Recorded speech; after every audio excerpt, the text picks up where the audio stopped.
दुलिन बाजार में 10 नंबर नहर सूखी। पटना जिले के दुलिन बाजार प्रखंड स्थित 10 नंबर नहर जुलाई अगस्त जैसे खरीफ सीजन के सबसे महत्वपूर्ण महीनों में भी सूखी पड़ी है। नहर में पानी की जगह धूल उड़ रही है और दूर दूर तक पानी की एक बूंद भी दिखाई नहीं दे रही। इससे क्षेत्र के किसानों के सामने धान की खेती का गंभीर संकट खड़ा हो गया है। किसानों ने समय पर धान की खेती की तैयारी करते हुए खेतों की जुताई कर नर्सरी बिचड़ा तैयार कर ली थी। उम्मीद थी कि समय पर बारिश होगी या नहर में पानी छोड़ा जाएगा, जिससे धान की रोपनी हो सकेगी। लेकिन अब तक न तो पर्याप्त वर्षा हुई और न ही नहर में पानी पहुंचा। परिणामस्वरूप अधिकांश खेत बंजर पड़े हैं और किसानों की मेहनत तथा लागत दोनों पर संकट मंडरा रहा है। धान की नर्सरी को बचाने के लिए किसान निजी बोरिंग से सिंचाई कर रहे हैं, लेकिन लगातार सिंचाई करना बेहद महंगा साबित हो रहा है।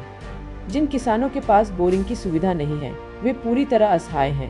वहीं बड़की खड़वा, कुकरी बिघा, एनखा, भिमनी चक और हरपुरा सहित कई गांवों में लगातार बोरिंग चलने से भूजल स्तर काफी नीचे चला गया है।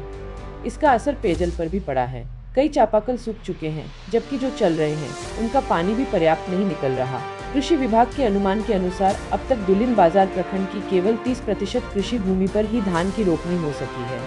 शेष 70% भूमि पानी के अभाव में खाली पड़ी है। यदि जल्द बारिश नहीं हुई या नहर में पानी नहीं छोड़ा गया तो किसानों को भारी आर्थिक नुकसान उठाना पड़ सकता है।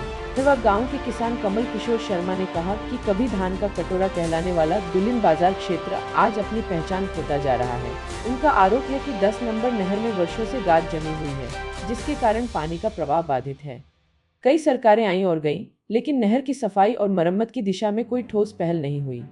अलीपुर निवासी किसान दीनानाथ ने बताया कि छोटे किसानों को प्रति कट्ठा 50 रुपीस देकर पटवन कराना पड़ रहा है। यदि नहर में समय पर पानी उपलब्ध होता तो किसानों की लागत कम होती और क्षेत्र की कृषि समृद्ध होती।